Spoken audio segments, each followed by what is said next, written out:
Good morning all of you. आप सभी विद्यार्थियों को सुप्रभात, नमस्कार। जैसा कि हम सभी जानते हैं कि बिहार सरकार पहली बार डीएलएड में नामांकन हेतु प्रवेश परीक्षा आयोजित करने जा रही है।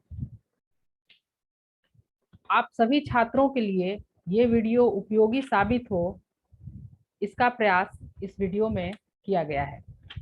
तो आइए देखते हैं कि इस वीडियो में संकलित प्रश्न कौन कौन से हैं।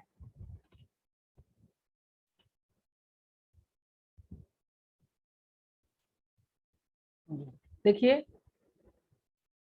जैसा कि ये बात सामने आई है कि पहली बार है, तो प्रायः प्रश्नों का स्तर जो होगा, स्टैंडर्ड जो होगा, वो बहुत टफ नहीं होना चाहिए। तो हम लोग की शुरुआत जो होगी वो प्रारंभिक स्तर से के प्रश्नों से होगी।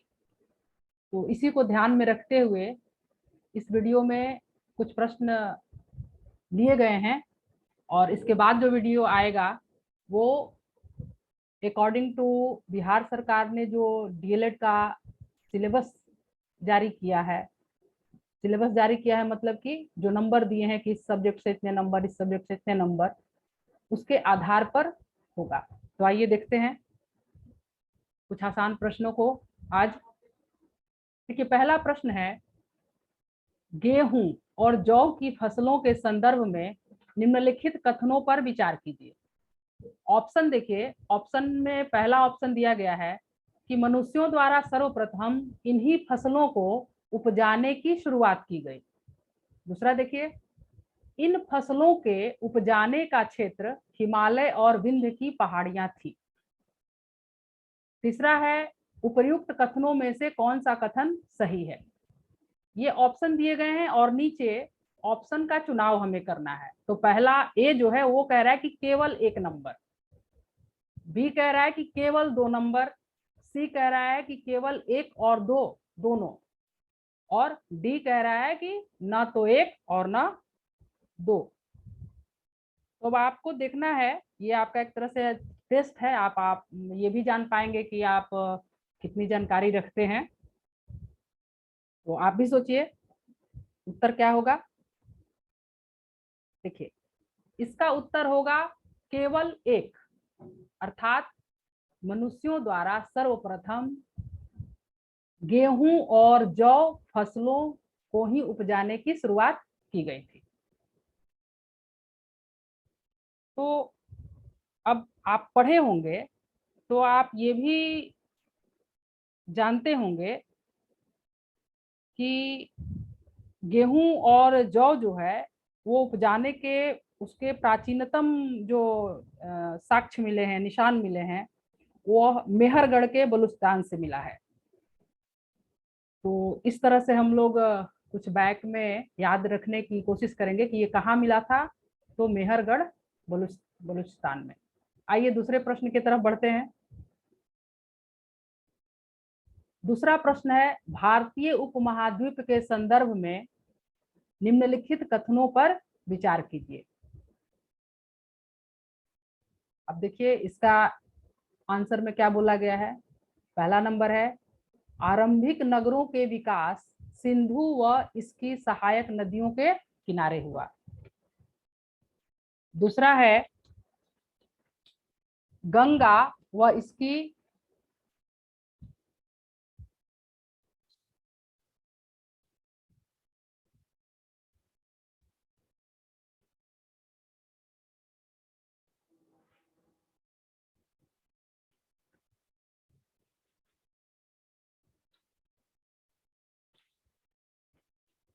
फिर से देखिएगा, दूसरा, गंगा व इसकी सहायक नदियों के किनारे नगरों का विकास लगभग 5000 वर्ष पूर्व हुआ।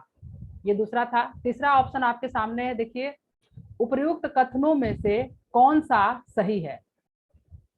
अब ऑप्शन में आंसर चुनिए। देखिए, पहले में ए में लिखा हुआ है 1, मतलब केवल पहला। दूसरा, बी में लिखा हुआ है दूसरा। सी में पहला और दूसरा दोनों। और गलती से देखिए सी नंबर दिया गया है, वहां पे डी होगा, डी में होगा कोई नहीं। तो आंसर देखिए, आंसर चुनिए क्या होगा। इसका आंसर होगा ए, मतलब कि पहला। और पहला में देखिए क्या है, पहला में है आरंभिक नगरों के विकास सिंधु व इसकी सहायक नदियों के किनारे ही हुआ था। जैसा कि हम सभी जानते हैं कि सभ्यताओं का उद्भव जो है वो नदियों के किनारे हुआ था। तो इस तरह से इस प्रश्न को भी हम लोग याद रखेंगे। देखिए तीसरा प्रश्न क्या है। तीसरा प्रश्न है गंगा नदी के दक्षिण में इसकी सहायक नदी सोन के आसपास का क्षेत्र प्राचीन काल में किस नाम से जाना जाता था। उत्तर में देखिए, उत्तर में क्या लिखा हुआ है। उत्तर में है ए अवंती, बी बज्जी, सी काशी और डी मगध। तो इसका उत्तर होगा मगध, अर्थात ऑप्शन डी जो है वो सही आंसर होगा। इसको भी हम लोग याद रखेंगे। चौथा प्रश्न देखिए, चौथा प्रश्न कह रहा है अशोक का कंधार से प्राप्त अभिलेख निम्नलिखित में से किन लिपियों में लिखा गया है। तो अब देखिए, ऑप्शन ए कह रहा है अरामाइक और ब्राह्मी, बी कह रहा है यूनानी और ब्राह्मी, सी में है देवनागरी और तमिल, डी में है यूनानी और अरामाइक। आप ही अपना आंसर नोट करके लिखिए और मिलाते जाइए। देखिए इसका क्वेश्चन नंबर 4 का आंसर होगा डी, यूनानी और अरामाइक। क्वेश्चन नंबर 5 जो होगा, आइए क्वेश्चन नंबर 5 देखते हैं।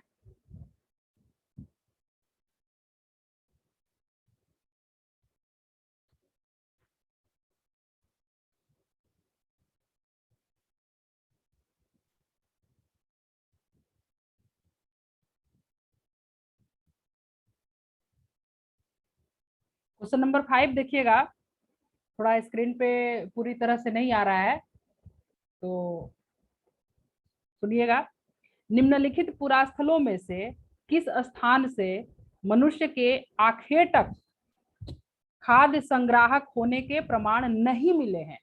यहाँ पर हम लोग को ध्यान रखना है कि जिन प्रश्नों में नहीं है उस पर आंसर को थोड़ा सा सचेत करके देना होता है, क्योंकि प्राय हम लोग नहीं को छोड़ देते हैं और गलत आंसर कर देते हैं।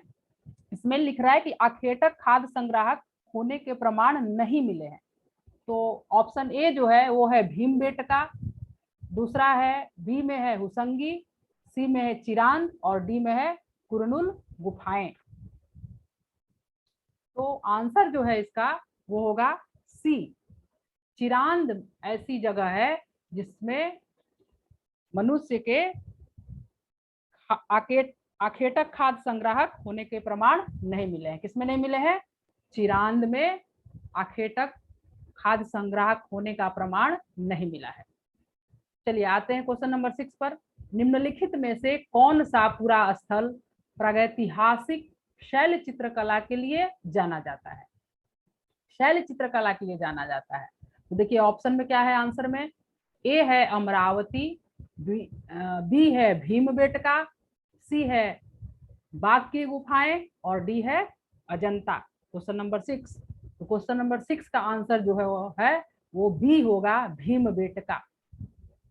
भीमबेटका किस लिए प्रसिद्ध है? तो भीमबेटका जो है वो शैल चित्रकला के लिए जाना जाता है। इसको हम लोग ऐसे याद रखेंगे। आइए क्वेश्चन नंबर 7 देखिए। क्वेश्चन नंबर 7 कह रहा है कि निम्नलिखित पर विचार कीजिए। तो विचार किस पर हमें करना है? पहला है पूरा पाषाण काल, दूसरा दिया हुआ है मध्य पाषाण काल, तीसरा है नव पाषाण काल, चौथे में कुछ नहीं है। कह रहा है क्वेश्चन कि उपर्युक्त में से किस काल के औजारों को माइक्रोलिथ अथवा लघु पाषाण कहते हैं? अर्थात जो ऊपर दिया हुआ है काल का नाम, उसमें से किसको माइक्रोलिथ या लघु पाषाण के नाम से जाना जाता है, औजारों को। तो क्वेश्चन नंबर 7 जो है इसका आंसर क्या होगा? देखिए ए में दिया है 1, बी में दिया है 2, मतलब सी में दिया है 3 और डी में दिया है 1, 2 और 3।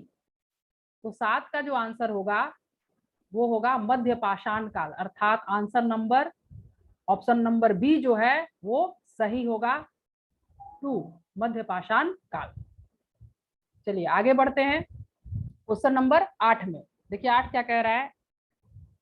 क्वेश्चन नंबर 8 जो है वो कह रहा है कि मानव सभ्यता के आरंभिक काल अर्थात जिसको आप प्रागैतिहासिक काल भी कहते हैं, को सुविधा अनुसार 3 भागों में बांटा गया है।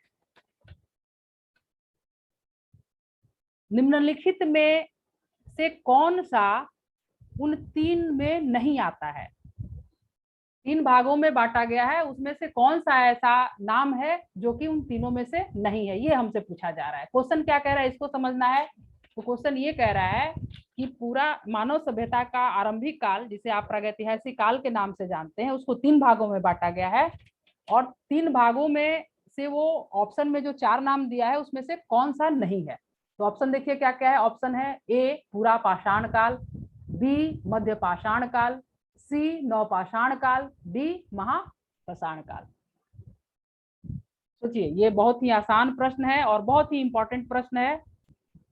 8 का आंसर क्या होगा। तो 8 का आंसर जो होगा वो महापाषाण काल होगा।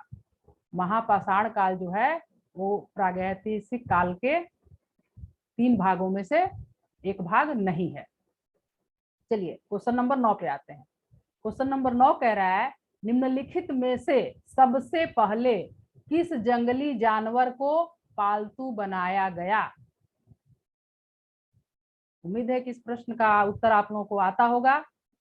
ऑप्शन ए में है गाय, बी में है बकरी, सी में कुत्ता और डी में बैल। इसका होगा, बताइए क्या आंसर होगा 9 का। 9 का आंसर होगा सी कुत्ता। कुत्ता को सबसे पहले पालतू जानवर के रूप में मनुष्यों ने अपनाया था। चलिए क्वेश्चन नंबर 10 पर आते हैं। देखिए 10 में क्या है। 10 कह रहा है निम्नलिखित में से किन स्थानों पर पुरातत्वविदों को शुरुआती कृषकों और पशुपालकों के होने के साक्ष्य मिले हैं। Question number 10। अब देखिए ऑप्शन में है पयमपल्ली, महागढ़ा, गुफकाल, हल्लूर, बुर्जहोम। आंसर में क्या कह रहा है। आंसर में ए में कह रहा है कि केवल 1 और 2, बी में कह रहा है केवल 2 और 3, सी में कह रहा है केवल 1, 3 और 5 और डी में कह रहा है 1, 2, 3, 4 और 5। थोड़ा सा कट रहा है। अगली वीडियो में इन सारी बातों पर ध्यान दिया जाएगा कि इस तरह का जो कुछ परेशानियां आपको हो रही हैं वो ना होने पाए। तो आप ध्यान से सुन लीजिएगा, नोट कर लीजिएगा। यहाँ पर क्या होगा 5 भी है जुड़ा हुआ है, 1, 2, 3, 4 और 5। और इसका आंसर जो होगा वो होगा डी अर्थात कृषकों और पशुपालकों के होने का जो साक्ष्य मिला है वो पयमपल्ली में भी मिला है, महागढ़ा में भी मिला है, गुफक्राल में भी मिला है, हल्लूर में भी मिला है और बुर्जहोम में भी मिला है। तो ये पांचों जो है 1, 2, 3, 4, 5 वो सभी सही हैं। चलिए नेक्स्ट क्वेश्चन पे आते हैं। क्वेश्चन नंबर 11 पे। क्वेश्चन नंबर 11 जो है उसका भी थोड़ा सा भाग कट रहा है। आप सुनकर इसको ध्यान दीजिएगा, नोट कर लीजिएगा। क्योंकि ये पहला वीडियो है तो थोड़ी सी मिस्टेक हुई है बनाने में। नेक्स्ट वीडियो से इन सब ये सारी परेशानियों को दूर कर दिया जाएगा। क्वेश्चन नंबर 11 जो है वो मेहरगढ़ निम्नलिखित में से किस दर्रे के निकट स्थित है। क्या कह रहा है। कह रहा है मेहरगढ़ निम्नलिखित में से किस दर्रे के निकट स्थित है।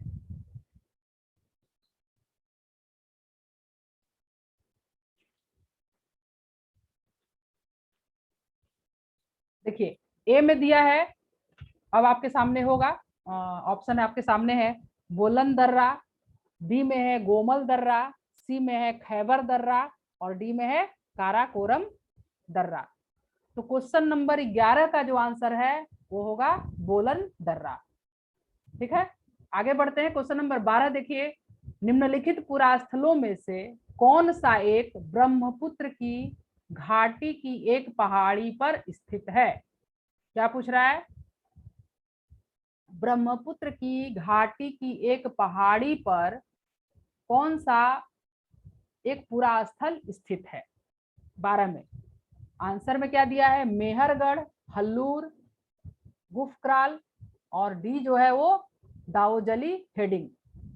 तो आंसर आपका यहाँ पर 12 का क्या हो जाएगा? डी हो जाएगा, दाऊजली हेडिंग।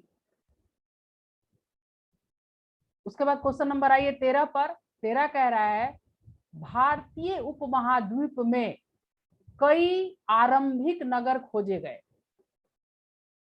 सबसे पहले खोजा गया नगर निम्नलिखित में से कौन सा है?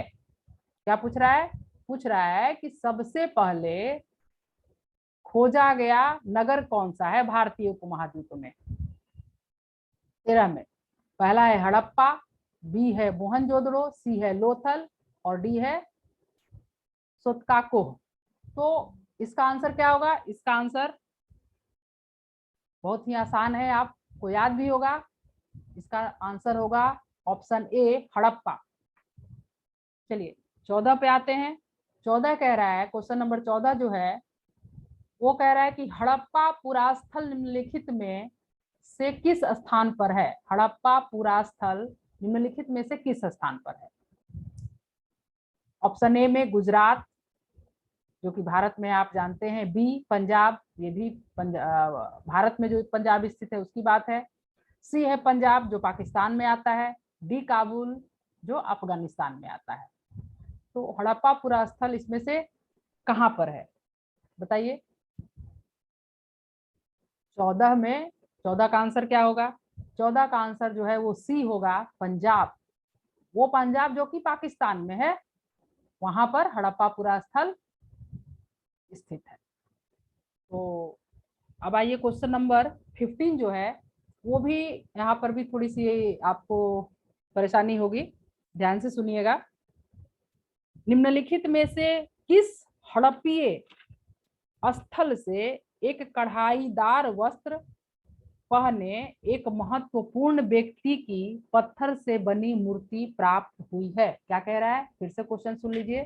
कह रहा है निम्नलिखित में से किस हड़प्पीय स्थल से एक कढ़ाईदार वस्त्र पहने एक महत्वपूर्ण व्यक्ति की पत्थर से बनी मूर्ति प्राप्त हुई है? आंसर में देखिए क्या है। आंसर में है हड़प्पा, बी में है मोहनजोदड़ो, सी में है धौलावीरा और डी में है कालीबंगा। तो 15 का आंसर क्या होगा? 15 का आंसर होगा बी, मोहनजोदड़ो। चलिए आइए 16 पे आते हैं, क्वेश्चन नंबर 16 पे। क्या कह रहा है?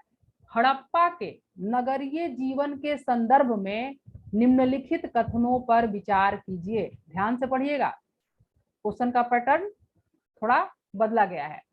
हड़प्पा के नगरीय जीवन के संदर्भ में निम्नलिखित कथनों पर विचार कीजिए। तो आइए देखते हैं। पहला, नगरों में शासक वर्ग नगर की खास इमारतें बनाने की योजना तैयार करता था। दूसरा क्या है? दूसरा है लिपिक और शिल्पकार भी नगरों में रहते थे। तीसरा है शासक व नगरवासियों द्वारा व्यापार भी किया जाता था। क्या पूछ रहा है? पूछ रहा है कि उपर्युक्त कथनों में से कौन सा कथन सही है? किस संदर्भ में देखना है हम लोग को? हम लोग को देखना है हड़प्पा का नगरीय जीवन कैसा था। तो इन तीनों में से नगरीय हड़प्पा के नगरीय जीवन से कौन सा मिलता है ये चुनना है। तो ऑप्शन में देखिए, ए कह रहा है केवल 1 और 2, बी कह रहा है केवल 2 और 3, सी कह रहा है केवल, यहाँ पर छूटा है थोड़ा सा, आप ध्यान दे दीजिएगा। यहाँ पर सी जो होगा वो होगा केवल 2 और 4, सॉरी 1 और 3, और डी में कह रहा है 1 2 3।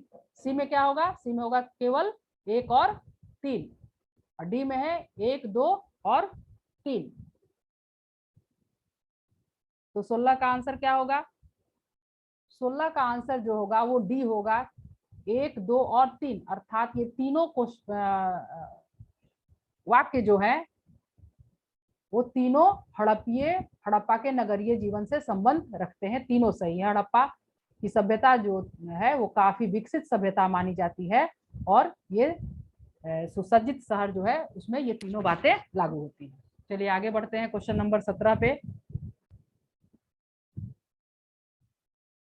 क्वेश्चन नंबर 17 में फिर से आप देखिएगा, सुनिएगा ध्यान से, नोट करना होगा तो नोट कर लीजिएगा। वेद संख्या में 4 हैं। कितने हैं? 4। इनमें सबसे प्राचीन वेद निम्नलिखित में से कौन सा है?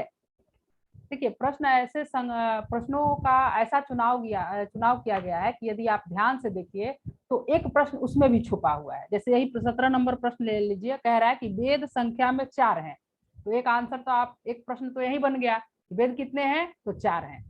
तो ऐसे भी प्रश्नों को हम लोग को ध्यान में रख के पढ़ना है।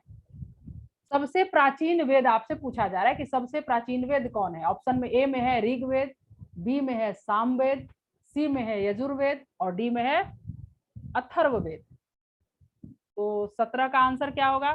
17 का, जैसा कि आपको भी ये पता होगा, ऋग्वेद जो है वो सबसे प्राचीनतम वेद माना जाता है। सबसे प्राचीन वेद भारत का कौन सा है? ऋग्वेद है। अब देखिए क्वेश्चन नंबर 18 पे आइए। 18 क्या कह रहा है? 18 कह रहा है कि ऋग्वेद के संदर्भ में निम्नलिखित कथनों पर विचार कीजिए। जैसा कि अभी हम लोग एक और प्रश्न देखे थे, सबको ध्यान से पढ़िएगा। क्या कह रहा है?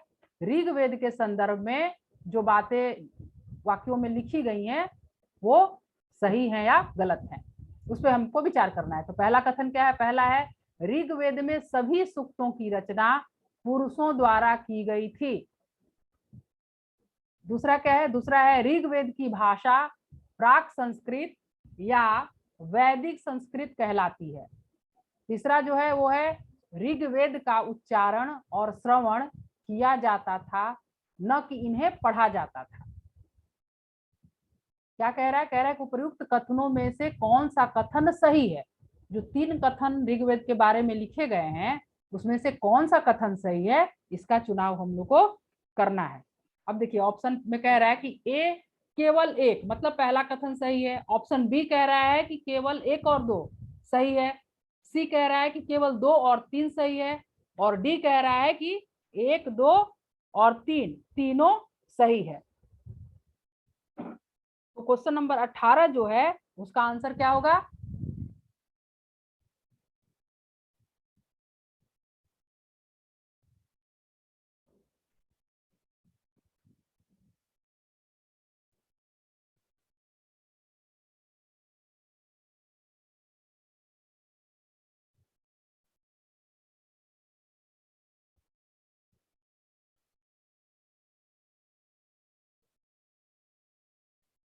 चलिए थोड़ा सा नेटवर्क प्रॉब्लम हो गया था। आइए क्वेश्चन नंबर फिर से 18 देखते हैं। ऑप्शन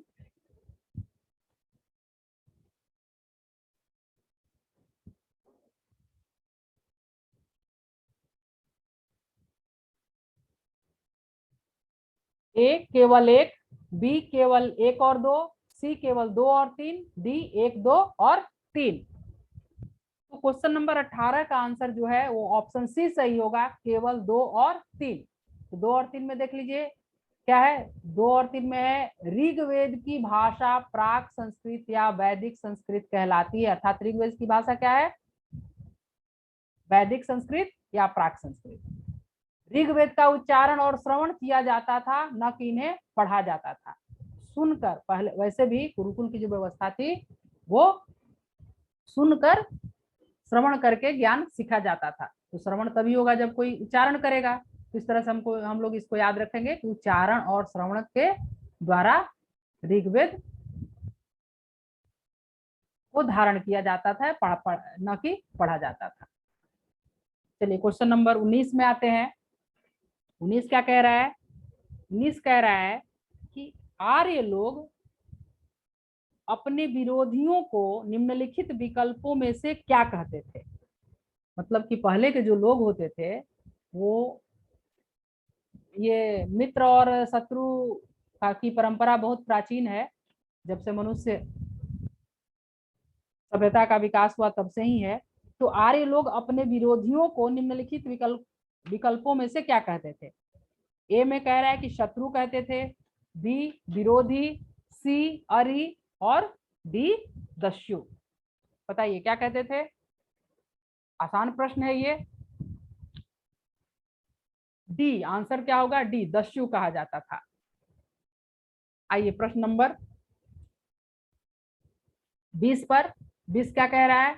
20 कह रहा है चरक संहिता निम्नलिखित में से किससे संबंधित है?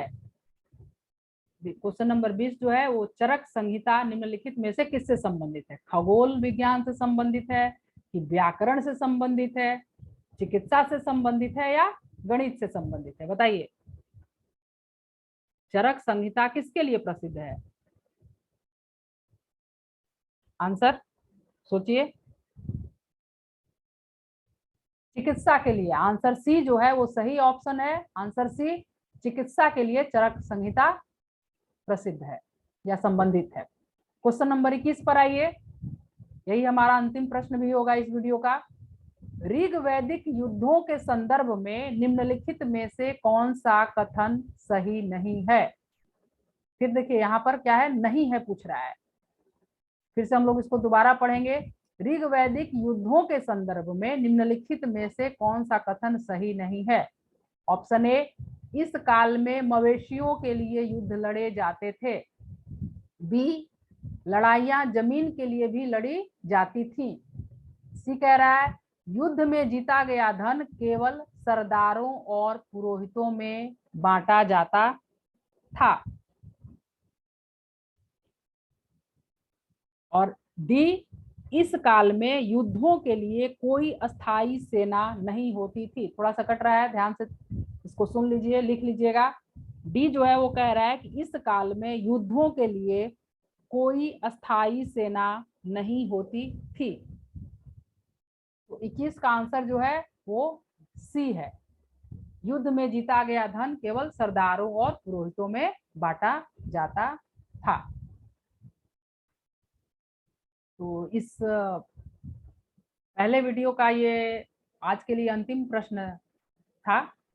21 प्रश्नों में कुछ, इस वीडियो में कुछ त्रुटियां भी मिली हैं, उसको अगले वीडियो में सुधारने का मैं पूरा प्रयास करूंगी। और साथ में ही ये एक सेट था कि इस तरह के एक विशेष विषय इतिहास के ही सामान्य प्रश्नों का चयन किया गया है, आसान प्रश्नों का।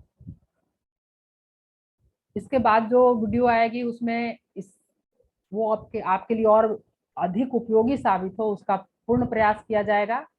और जो भी आपका कमेंट होगा आप कमेंट सेक्शन में जरूर बताएंगे।